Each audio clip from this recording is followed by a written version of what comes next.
បាទសូមជម្រាបសួរនិងសួស្តីដល់បងប្អូនដែលកំពុងតែតាមដានទស្សនានៅវីដេអូរបស់ខ្ញុំបាទនៅក្នុងវីដេអូនេះគឺខ្ញុំនឹងបង្ហាញបងប្អូនពីរបៀបក្នុងការរកលុយ free ជាមួយនឹង website ដែល website នេះគឺមានឈ្មោះថា paidviewpoint.com បាទអញ្ចឹង website នេះគឺវាពាក់ព័ន្ធទៅនឹងការស្ទង់មតិបាទអញ្ចឹងការស្ទង់មតិនេះគឺមួយថ្ងៃវាឲ្យយើងម្ដងបាទមួយថ្ងៃគឺវាឲ្យយើងមួយដងណាបាទដែលម្ដងគឺបងប្អូននឹងទទួលបានទឹកប្រាក់3សេនផងដែរអញ្ចឹងការស្ទង់មតិនេះទោះបីជាបងប្អូនឆ្លើយខុសក៏ដោយត្រូវក៏ដោយក៏មិនជាបញ្ហាដែរគឺបងប្អូននៅតែទទួលបានទឹកប្រាក់បាទហើយដូចបងប្អូនបានឃើញបាទចំនួនទឹកប្រាក់ដែលខ្ញុំបានរកពីការស្ទង់មតិនេះគឺទទួលបាន$1.27 សេនបាទហើយបន្ទុកដែលវាស្មើទៅនឹងទឹកប្រាក់ហ្នឹងគឺ$1,693បាទនេះគឺជាបន្ទុកទេបាទអញ្ចឹងកម្មវិធីសំទោសបាទ website មួយនេះគឺយើងអាចដកលុយបានតាមរយៈកាបូបលុយ PayPal បាទកាបូបលុយ PayPal អញ្ចឹងបន្តិចទៀតគឺខ្ញុំមិនដឹងបង្ហាញបងប្អូនថាតើយើងត្រូវឆ្លើយយ៉ាងម៉េចអីយ៉ាងម៉េចអញ្ចឹងណាហើយបន្តមកទៀតគឺខ្ញុំនឹងបង្ហាញថាចំនួនទឹកប្រាក់ប៉ុន្មានដែលយើងអាចដកបានជាមួយនឹង website មួយនេះបាទអញ្ចឹងគឺខ្ញុំនឹងបង្ហាញបងប្អូនពីរបៀបក្នុងការចុះឈ្មោះសិនបាទចំពោះបងប្អូនដែលចង់រកលុយ free ពី website មួយនេះហើយបញ្ជាក់ផងដែរថា website ដែលខ្ញុំលើកមកហ្នឹងគឺខ្ញុំបានមើលនៅក្នុង YouTube ដែរបាទគឺគេបានបង្ហាញពីវិក័យប័ត្រដែលគេបានដកលុយពី website ហ្នឹងពិតប្រាកដបាទអញ្ចឹងកុំឲ្យខាតពេលយូរបាទអញ្ចឹងដើម្បីចុះឈ្មោះរកលុយជាមួយនឹង website នេះបងប្អូនអាចចូលទៅកាន់ link ដែលស្ថិតនៅខាងក្រោមវីដេអូរបស់ខ្ញុំបាទគឺខ្ញុំដាក់ link សម្រាប់ឲ្យបងប្អូនចុចលើ link ទៅគឺយើងអាចចុះឈ្មោះរកលុយជាមួយនឹង website មួយនេះបានបាទអញ្ចឹងនៅពេលដែលបងប្អូនចុចនៅលើ link របស់ខ្ញុំរួចមកគឺវានឹងចេញជាទម្រង់បែបនេះឲ្យបងប្អូនបាទអញ្ចឹងបងប្អូនត្រូវតែធ្វើការចុះឈ្មោះអញ្ចឹងដើម្បីធ្វើការចុះឈ្មោះគឺបងប្អូនត្រូវយកជម្រើសទី2បាទខាងលើគឺសម្រាប់បងប្អូនដែលបានធ្វើការចុះឈ្មោះរួចហើយបាទចំណែកឯទី2គឺសម្រាប់យើងថ្មីបាទដែលមិនទាន់បានធ្វើការចុះឈ្មោះរកលុយជាមួយនឹង website មួយនេះបាទអញ្ចឹងបងប្អូនចុចពាក្យថា registerចឹងនៅពេលដែលបងប្អូនចុចពាក្យថា register រួចមកគឺវានឹងឲ្យបងប្អូនធ្វើការបំពេញនៅ email password បាទអញ្ចឹងខាងលើនេះគឺសម្រាប់ email បាទខាងលើនេះគឺសម្រាប់ email របស់យើងបាទហើយបន្តមកនេះគឺជា password របស់ email បាទ password ហ្នឹងសូមបញ្ជាក់ផងដែរថា password នេះមិនមែនជា password email បាទសំទោសគឺជា password មួយដែលបងប្អូនបង្កើតខ្លួនឯងដែលត្រូវប្រើជាមួយនឹង website ហ្នឹងបាទអញ្ចឹង password នេះគឺបងប្អូនត្រូវបង្កើតយ៉ាងម៉េចឲ្យវាខ្លាំងបាទមានន័យថាបើ password ខ្លាំងគឺជា password ដែលមិនងាយនឹងគេ hack បានអញ្ចឹង password ខ្លាំងគឺបងប្អូនត្រូវតែសរសេរអក្សរបាទអក្សរអង់គ្លេសបាទអក្សរតូចអក្សរធំអញ្ចឹងទៅហើយលាយជានិមិត្តសញ្ញាមកហើយបន្តមកទៀតគឺបងប្អូនកុំភ្លេចគឺដាក់លេខបាទដាក់លេខអញ្ចឹងមានអក្សរអក្សរធំអក្សរតូចបាទមានសញ្ញាបាទសញ្ញាដូចជាសញ្ញា add បាទសញ្ញាត្រេសញ្ញាបូកសញ្ញាគុណអីចឹងទៅហើយលេខបាទលេខបងប្អូនដាក់លេខប្រហែលក៏បានដែរទៅសំខាន់គឺបងប្អូនបង្កើត password ហ្នឹងឲ្យងាយស្រួលក្នុងការចងចាំខ្លួនឯងបាទអញ្ចឹងខាងលើ password ខាងលើនិង password ខាងក្រោមគឺត្រូវតែដូចគ្នាបាទត្រូវតែដូចគ្នាបាទជា password តែមួយទេបាទគ្រាន់ថាមួយគឺconfirm password ដើម្បីបញ្ជាក់ថាបងប្អូនពិតជាប្រើ password នឹងពិតប្រាកដមែនបាទហើយបន្តមកទៀតត្រង់ខាងក្រោមនេះគឺសម្រាប់យើងបាទយើងបំពេញលេខកូដណាបាទបងប្អូនបំពេញលេខកូដបាទអញ្ចឹងត្រង់នេះបើសិនជាបងប្អូនមិនទាន់មានលេខកូដទេបាទខ្ញុំនឹងដាក់លេខកូដសម្រាប់ឲ្យបងប្អូនយកមកបំពេញនៅត្រង់កន្លែងនេះតែម្ដងណាបាទត្រង់កន្លែងហ្នឹងអូខេនៅពេលដែលបងប្អូនបំពេញលេខកូដរួចហើយបាទបងប្អូននឹងចុចគ្រីសនៅត្រង់កន្លែងនេះណាបងប្អូនចុចគ្រីសនៅត្រង់កន្លែងនេះបាទចុចគ្រីសមកនៅពេលដែលបងប្អូនចុចគ្រីសមកគឺបងប្អូនត្រូវចុច next បន្តទៀតបាទចុចគ្រីសនៅត្រង់កន្លែងនេះណាបាទឥឡូវគឺខ្ញុំនឹងមានគំរូមួយសម្រាប់ឲ្យបងប្អូនណាបាទហើយត្រង់កន្លែងនេះគឺខ្ញុំអត់បានបំពេញទេបាទហើយអញ្ចឹងបងប្អូនចុចគ្រីសនៅត្រង់កន្លែងនេះបាទបន្ទាប់មកយើងចុច next ណាចុច next បាទហើយបន្ទាប់មកទៀតគឺនេះដូចជាខ្ញុំបង្ហាញអញ្ចឹងណានេះគឺគ្រីសបាទគ្រីសអញ្ចឹងណាបាទហើយបន្តមកទៀតគឺនៅត្រង់កន្លែងនេះគឺគេឲ្យយើងវាយបញ្ចូលបាទវាយបញ្ចូលនៅ email របស់យើងបាទវាយបញ្ចូលហ្នឹងគឺវាមានន័យថាគឺវានឹងផ្ញើទៅកាន់ email របស់យើងដើម្បីបាទដើម្បី activate បាទដើម្បី activate នៅ account របស់យើងហ្នឹងអញ្ចឹងបងប្អូនត្រូវឆែកចូលទៅក្នុង email របស់បងប្អូនព្រោះថាគេបានផ្ញើចូលទៅកាន់ email របស់បងប្អូនបាទអញ្ចឹងគឺខ្ញុំរកមើល email សិនបាទនេះគឺគេផ្ញើមកនេះបងប្អូនឃើញទេបាទគេផ្ញើមកហើយនេះបងប្អូនយកលេខកូដនេះណានេះលេខកូដដែលមានពណ៌ Q ហ្នឹងបាទបងប្អូនចុច copy វាឲ្យជាប់មកបាទហើយបន្ទាប់មកបងប្អូនបាទសំទោសបាទបងប្អូនចុចជាប់មកហើយយកពាក្យថា copy បាទបន្ទាប់មកបងប្អូនយកទៅបញ្ចូលនៅក្នុង website របស់បងប្អូនណាបាទនេះយកចូលបញ្ចូលនៅត្រង់កន្លែងហ្នឹងមកបាទអញ្ចឹងនេះនៅពេលដែលបងប្អូនចុចបញ្ចូលទៅបងប្អូនចុចពាក្យថា verify email បាទបងប្អូនចុចពាក្យថា verify email អូខេបាទហើយបន្ទាប់មកបាទបន្ទាប់មកទៀតគឺនេះ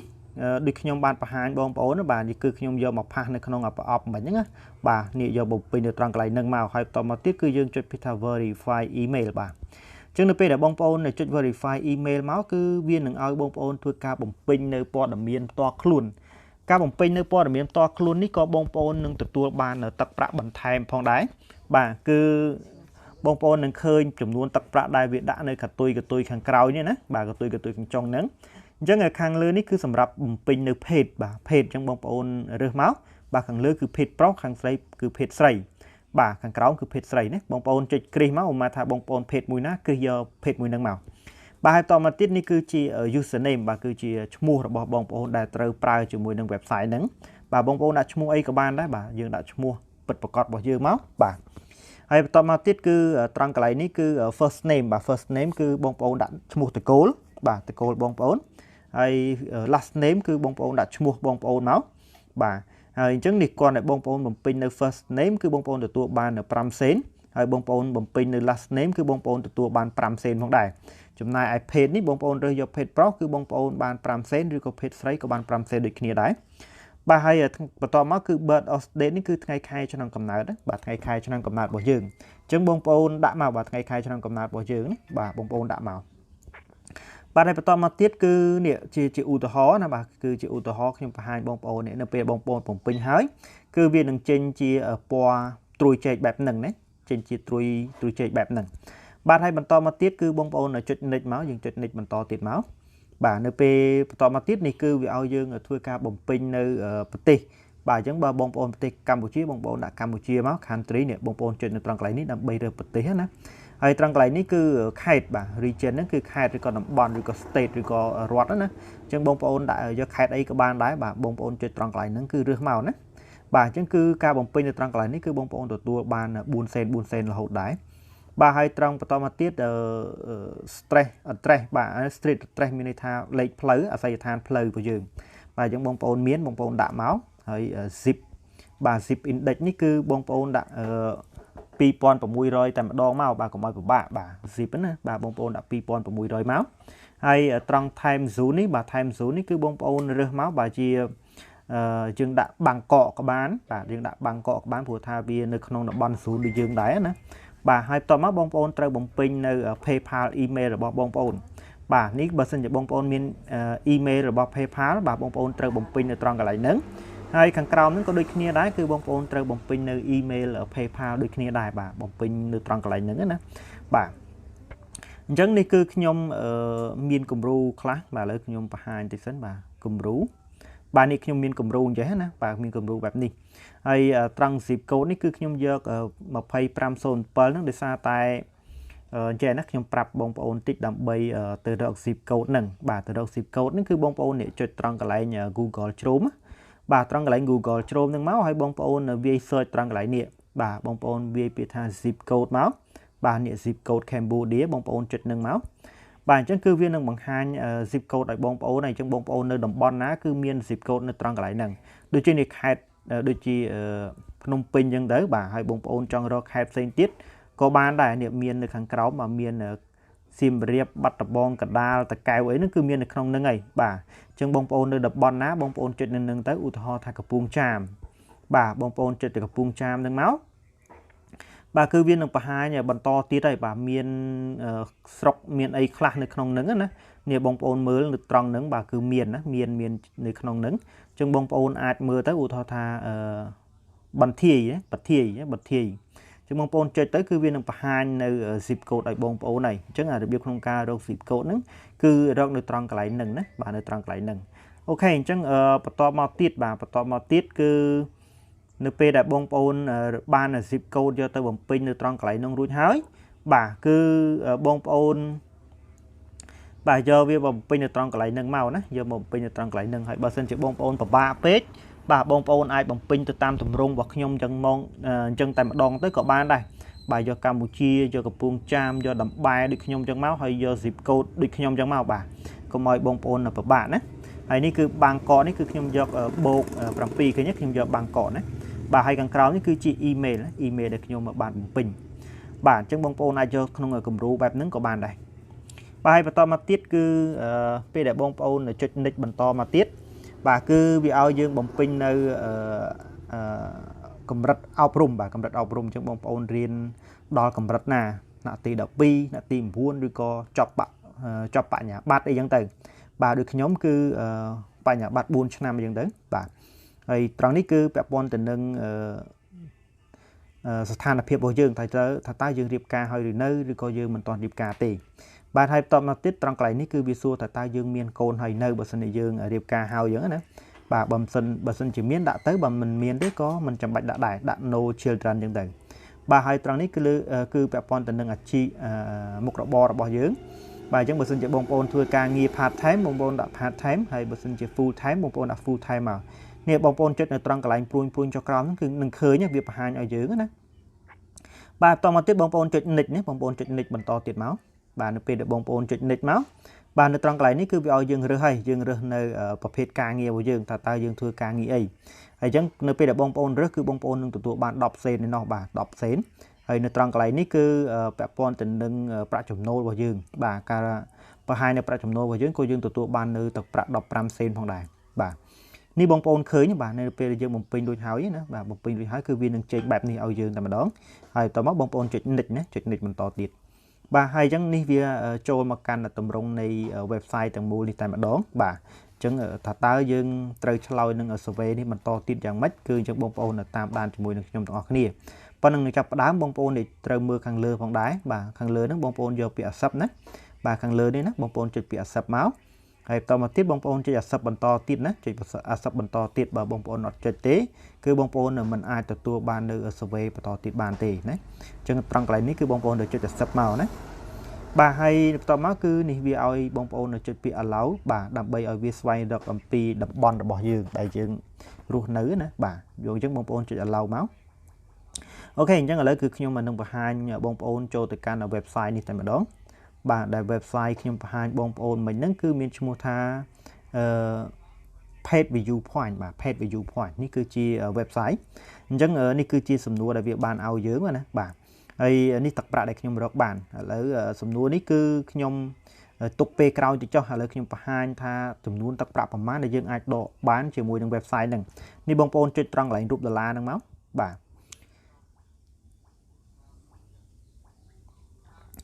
បាទឥឡូវនេះនៅពេលដែលបងប្អូនចុចមកនេះគឺវាប្រាប់យើងណាបាទទឹកប្រាក់ដែលយើងរកបានគឺ$1.27ហើយយើងនៅសល់ត្រឹមតែ$13.73ទៀតគឺយើងអាចដកលុយបានជាមួយនឹង website ហ្នឹងឯងបាទគឺវាប្រាប់យើងណាបាទវាប្រាប់យើងអញ្ចឹងចំនួនទឹកប្រាក់ដែលយើងអាចដកគឺដូចជាបាទគឺ$15បាទ$15ណា$15គឺបងប្អូនអាចដកបានហើយបាទអញ្ចឹងត្រង់កន្លែងហ្នឹងគឺបង្ហាញពីចំនួនទឹកប្រាក់ដែលយើងអាចដកបានបាទហើយបន្តមកទៀតបាទបងប្អូនអាចមើលនៅត្រង់កន្លែងនេះបានបាទមើលត្រង់កន្លែងហ្នឹងបងប្អូនចុចនៅត្រង់កន្លែងហ្នឹងមកបាទនៅត្រង់កន្លែងហ្នឹងគឺពាក់ព័ន្ធទៅនឹងព័ត៌មានដែលយើងបានធ្វើការបំពេញបាញ់មិញហ្នឹងបាទនេះគឺបើសិនជាបងប្អូនចង់កែតទៅទៀតក៏បានដែរណាបើសិនជាបងប្អូនមិនចង់កែទេក៏មិនចាំបាច់ដែរអាហ្នឹងគឺពាក់ព័ន្ធទៅនឹងព័ត៌មានដែលបងប្អូនបានធ្វើការបំពេញមិញហ្នឹងណាបាទហើយបន្តមកទៀតគឺខាងក្រោមនេះបាទនេះពាក់ព័ន្ធទៅនឹងបាទពាក់ព័ន្ធទៅនឹង straight score របស់យើងណា straight score បាទនេះគឺពិន្ទុរបស់យើងគឺ1693ហើយវាទាមទារឲ្យយើងបានដល់ទៅ9000ពិន្ទុបាទគឺជាការល្អហើយបងប្អូននឹងទទួលបាននៅបាទពិន្ទុ 10% នៃបន្ទុកសមាជិករបស់យើងដែលគាត់បានចុះឈ្មោះតាមរយៈ link របស់យើងអញ្ចឹងណាបាទត្រង់កន្លែងនេះគឺខ្ញុំនឹងបង្ហាញតទៅទៀតនៅពេលដែលបន្ទុករបស់ខ្ញុំគ្រប់ណាបាទអូខេហើយបន្តមកទៀតបាទត្រង់កន្លែងរូបកូនសោនេះបងប្អូនអាចមើលបានបាទអាចមើលបានហើយត្រង់កន្លែង frame នោះក៏អាចមើលបានដែរបាទនេះគឺពាក់ព័ន្ធទៅនឹងនេះទេព័ត៌មានសំខាន់របស់យើងដែលយើងបានចុះឈ្មោះឬក៏បានបំពេញនៅក្នុង website ហ្នឹងបាទអញ្ចឹងបងប្អូនអាចស្វែងយល់បន្ថែមទៀតណាអាចស្វែងយល់បន្ថែមទៀតឥឡូវខ្ញុំបង្ហាញពីនេះ survey បន្តិចសិនបាទខ្ញុំចុចលើ survey ហ្នឹងខ្ញុំបង្ហាញបងប្អូនឲ្យដឹងពីរបៀបក្នុងការលេងនេះដូចខ្ញុំបានប្រាប់មិញហ្នឹងថា survey នេះការស្ទង់មតិនេះបើទោះបីជាបងប្អូនឆ្លើយខុសក៏ដោយត្រូវក៏ដោយក៏មិនជាបញ្ហាដែរគឺបងប្អូននឹងទទួលបានទឹកប្រាក់ដដែលទេបាទរងចាំបន្តិចព្រោះអ៊ីនធឺណិតរបស់ខ្ញុំវារាំង slow បាទអូខេអញ្ចឹងមកដល់ត្រង់កន្លែងនេះគឺវាសួរយើងនេះណា Do you own an Xbox 360តើមានអត់បើគ្មានទេបងប្អូនចុច no បើមានបងប្អូនចុច yes ណាឥឡូវខ្ញុំអត់មានទេបាទហើយបន្ទាប់មកគឺខ្ញុំចុច next បន្តទៀតណាប៊ូតុង next ខាងក្រោមនេះបាទអញ្ចឹងយើងចុច next មកហើយបន្តមកទៀតបាទបងប្អូនបើសិនជាបងប្អូនអត់ចេះអង់គ្លេសអត់អីទេបងប្អូនចុចយកអីក៏បានដែរបាទអត់បញ្ហាទេឥឡូវឧទាហរណ៍ថាបងប្អូនអត់ចេះអង់គ្លេសបាទយើងចេះចុចទៅបាទយើងចេះចុចមកហើយ